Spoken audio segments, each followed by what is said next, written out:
roadside service, last mile delivery, rideshare, food delivery. These are the hustlers and grinders on these Atlanta streets that answer the call.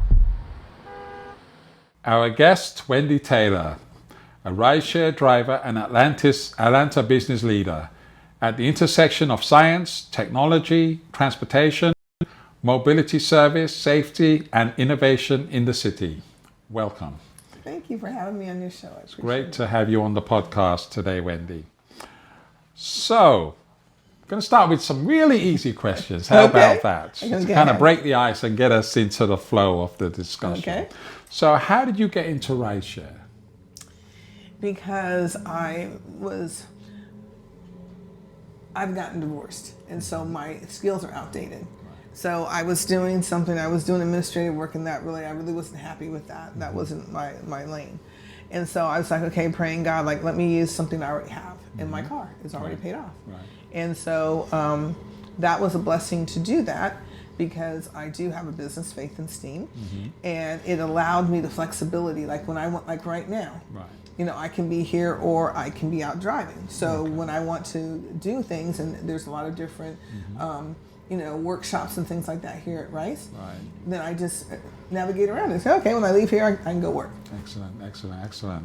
Flexibility is pretty much the key right now. Yes, for entrepreneurs, we need flexibility. In a big way.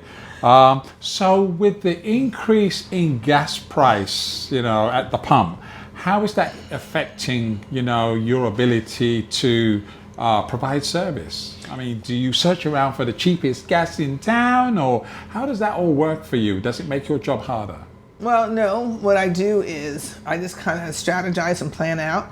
Like I'm a member of Costco. Okay. So I get my gas at Costco. Costco, everyone. And what I like about Costco is, you know how like most places, like the price fluctuates from day to day? Yes. Costco doesn't do that. Can't tell you exactly when they fluctuate. I remember one time I was watching it was like about 2 weeks. The price of gas stayed the same. This was a while back. Okay. But at least it doesn't change every day, so it might be a couple of days. Okay.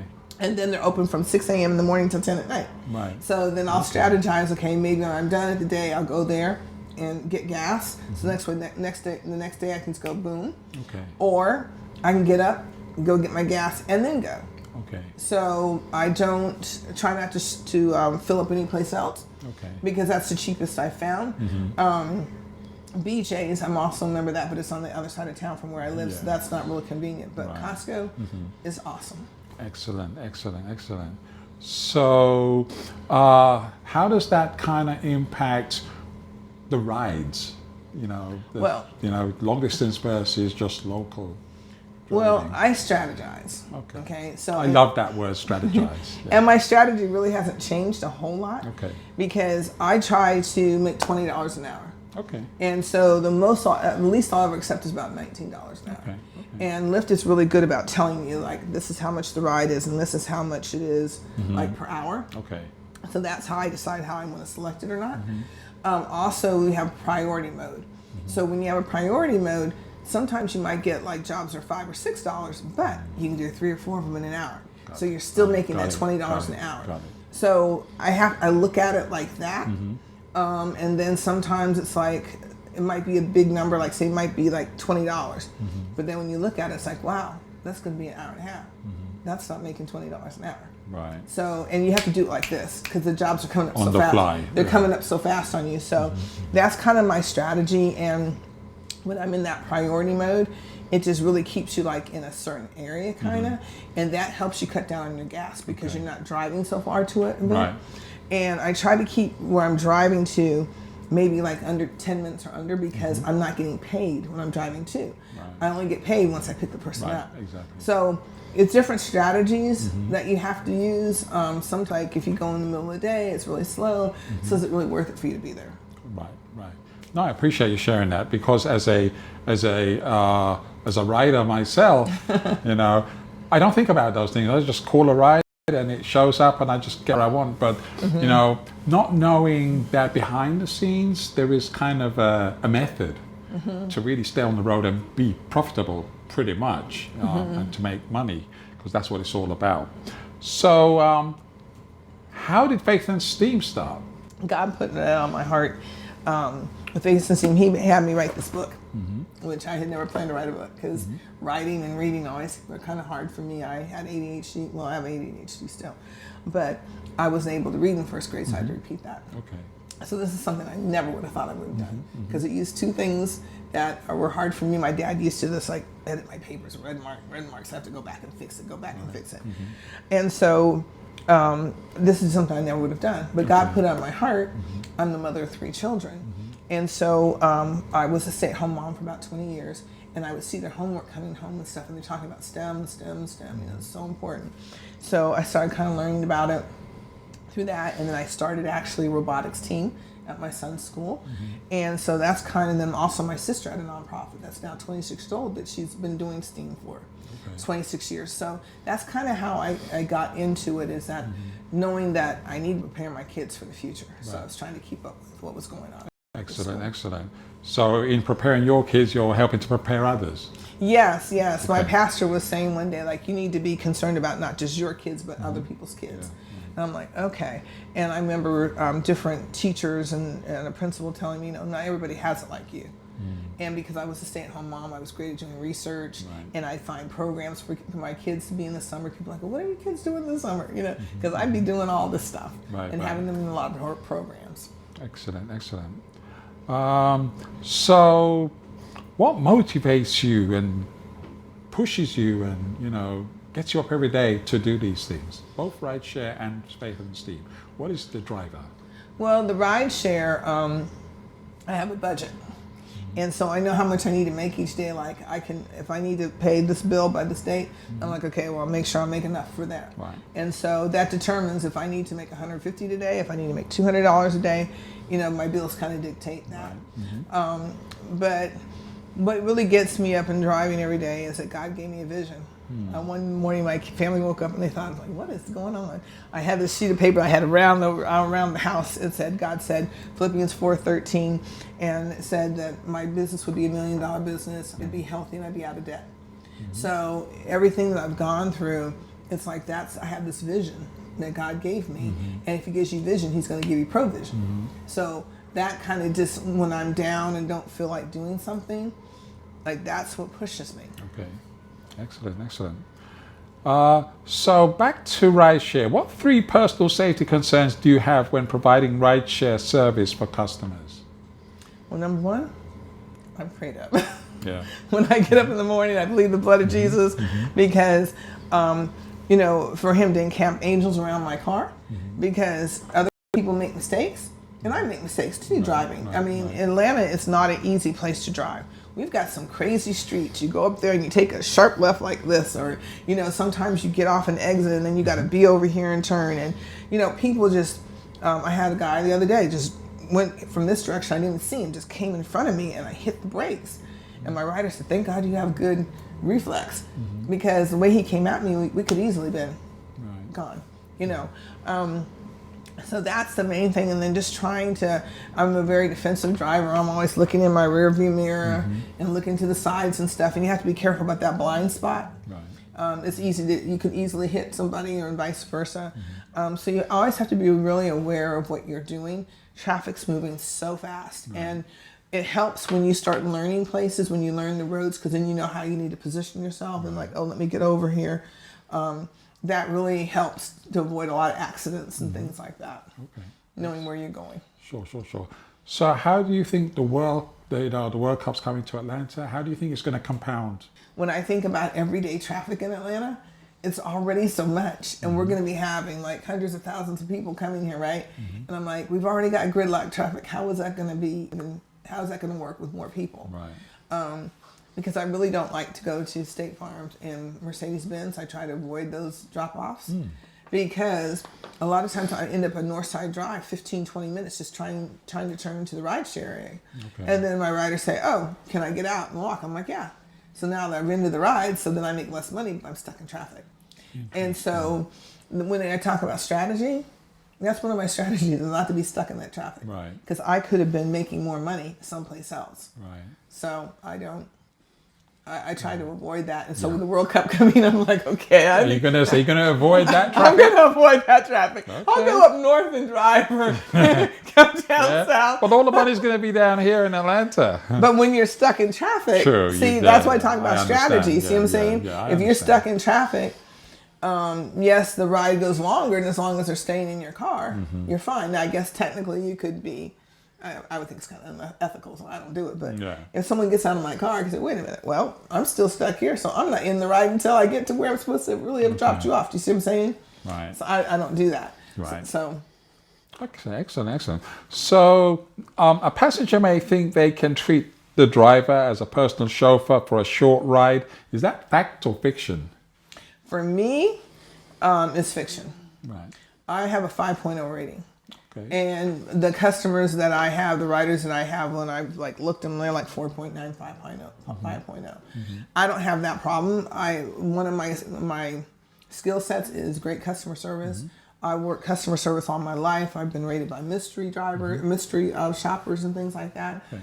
Gotten employee of the month lots of times. So that's my skill set. Okay. And I think that your attitude kind of sets the foundation, kind of sets things.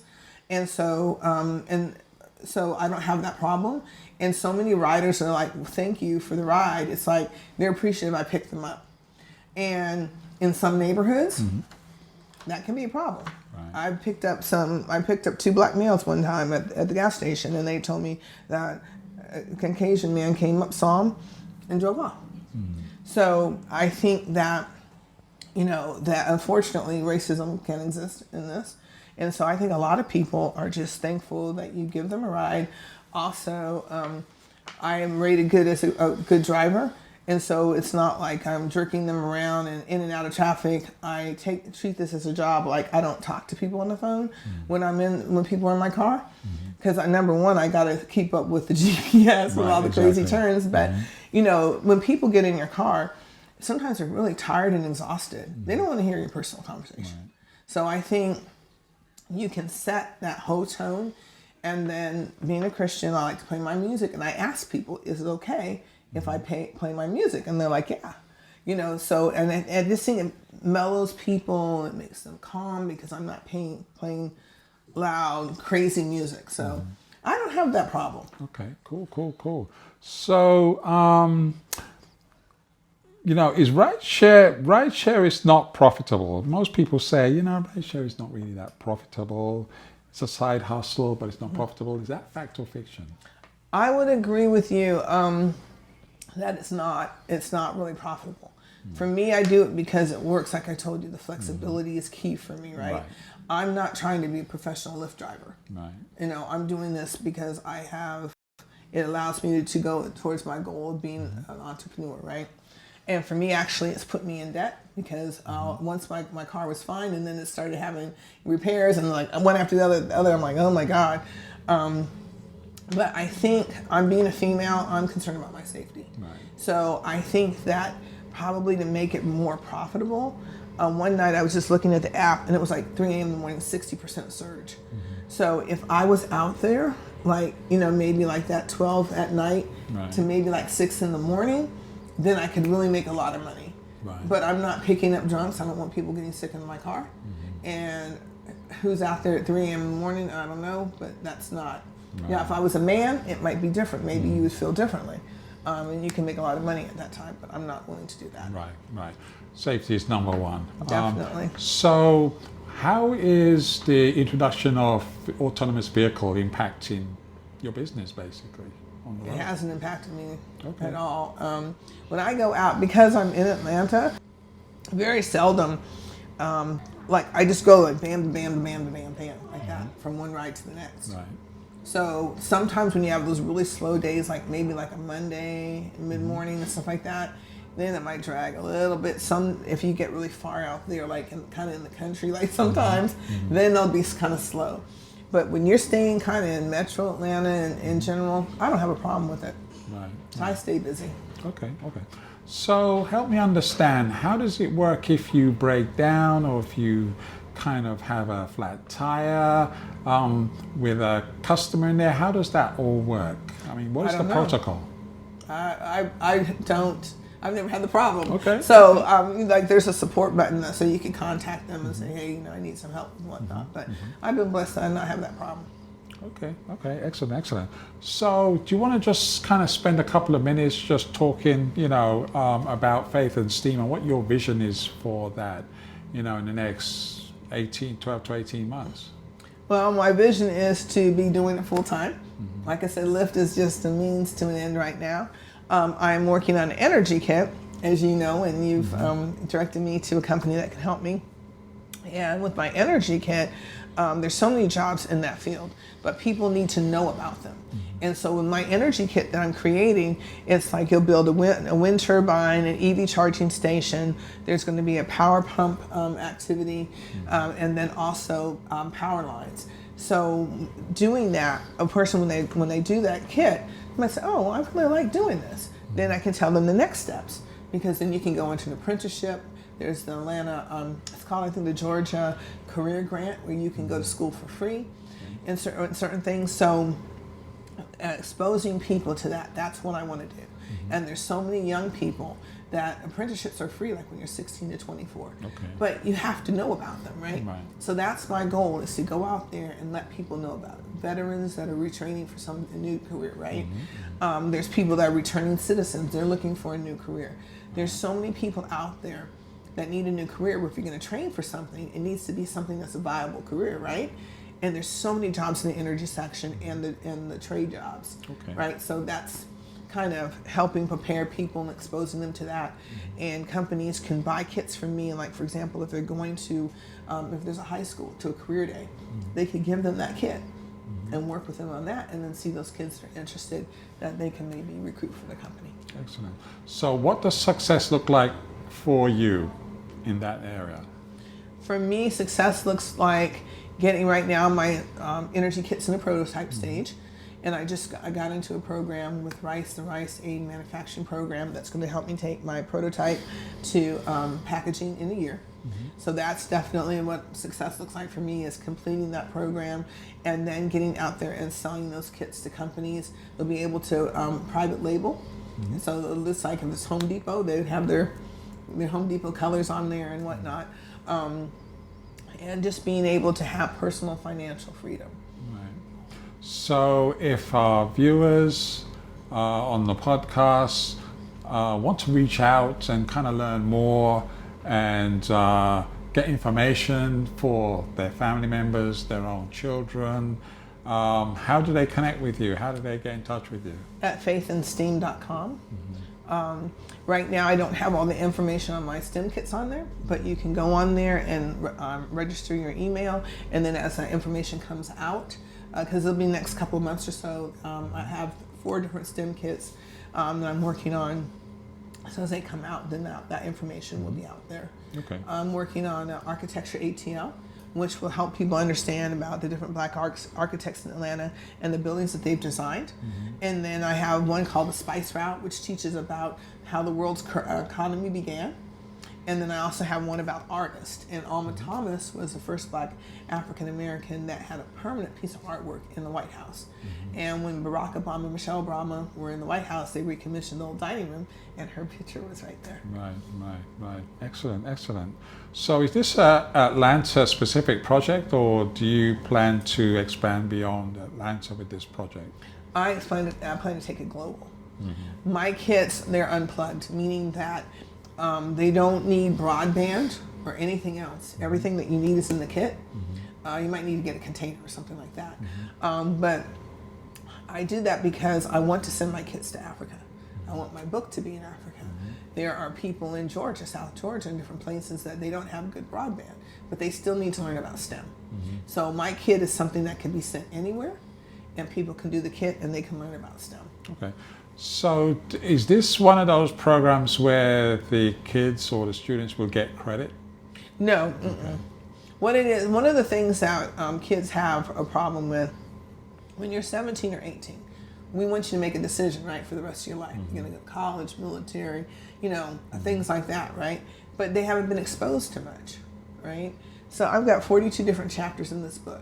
So if you go and you say you did chapter 1 and you learn about surgery, oh, I don't think I like that. But then maybe go to engineering and say, oh, wow, I really like that.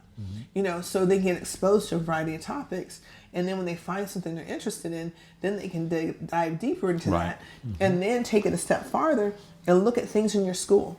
Look at nonprofit organizations in your community. Get involved in that and start developing that interest that you have. And then when you're a senior in high school and you've got to make a decision, like, you know what? I really like that engineering stuff.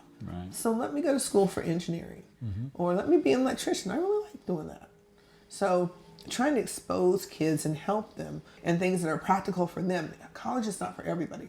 The trades is not for everybody. Know about your options and then make a decision that's best for you, for what you want to do and what will make you happy. Okay. And so can you just share with our audience what the acronym STEAM actually means? Science, technology, engineering, agriculture, art, and math. Got it. And normally A just stands for art. But I am from Iowa, deals with agriculture. But more importantly, the biblical society was based on agriculture. So that's where you got the agriculture in there. Excellent, excellent. Thank you very much, Wendy. We appreciate having you on the podcast today. And we hope to see you again. Thank you. Well, thank you for having me. You're welcome.